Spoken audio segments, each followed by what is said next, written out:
Ассалаумағалейкум. Қалдарыңыз қалай, амансыздар ма? Кеше қазақ шекарасында Қытайдан зардап шеккен қазақ келіншек жайлы айтып едік. Бүгінгі оқиға тағы да шекараға байланып тұр, бірақ бұл жолы мына іргемізде жатқан қырғыз елінің шекарасында болған оқиғаны айтты. Оқиға желісі былай. Міне, қазір астына видеосын қойып көрсетемін, қараңыздар. Қырғыз шекарашыларын көзіне ілмей, әке шешесінен дым қоймай боқты. Басынып менсінбей тұрған міне 3 Қытайды көріп тұрмыз видеода. Арада бір қытайшыл қырғыз ғой деймін, қытайларға араша түсіп жүр. Сосын соған көніп шегінген қырғыз кеденшісі байқаусызда артында ілініп салынып әрең тұрған 4-ші Қытайды қағып кетеді. Әлгі Қытай жалпасынан түседі сол жерде. Содан іздегенге сұраған дегізіп, бәле теріп, бәле қайдан шығады деп тұрған қытайлар есіреңдеп тура деген әлгі қырғыз кеденшіні сабай жөнеледі. Ортада кеденшінің әріптестері ажыратып әлі. Оған қоятын Қытайың жоқ. Қырғыз жігіті шегінген сайын ұмтыла сабап жүр.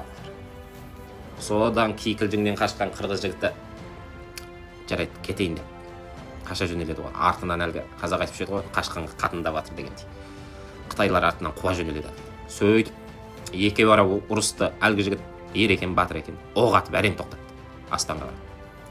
Бұл не сұмдық ағайын? Қайта қаруын алып шығып атқан қырғыз жігіт екен, ер екен. Әй, біздің мына сорлылар болса, көтінен үні шықпай, Қытайдың ығына жығылып, таяқ жеп тұра берер еді ғой сол жерде.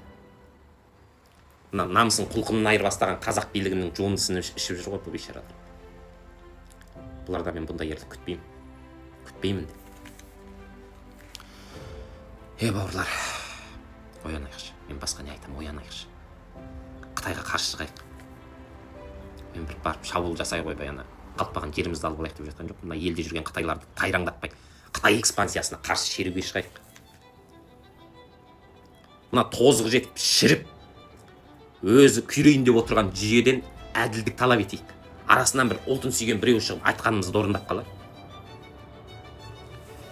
Тағы да Серікжан тілге тиек болады. Секең айтқандай, қарумен болмаса да мына жұмыртқаны қолға алып атайық та бұл да. Шығындар бауырлар. Ертең бұндай жағдай біздің де басымызға келеді. Шекара жабылсын дейік. Өстіп жымиып, арам күлкісімен ыржалақтап, саудасын істеп жүрген Қытай өзінің 1/10 жіберіп ат мына ат төбеліндей қазақты бар ғой, әп-сәтте басып алады. Ол соғыс ашпайды, келеді да. Оны айтпасам да белгілі нәрсе ғой. Қашанға дейін жүреміз, алла. Бір бар ғой, бір позитив нәрсе іздеп отырса, маған ылғи осындайлар кезі. Көрдіңіздер? Алланың өзі маған бүйтіп жіберіп қойған шығар, енді кенеттен жолығып қалмайды ғой, осыны айтып отырмын, айтып жеткізіп отырмын сіздерге. Шығайық бауырлар. Бүгін шықпасақ, ертең кеш болады.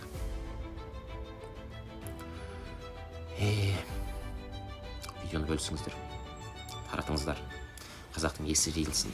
Міне қырғыздың билік өкілдеріне тиісіп жатыр қытайлар. Билік өкілі ғой қанша деген. Мына Қытай бізге қалпақпен ұрып алады екен, қырғыз бізге қарағанда демократия айналайын ғой.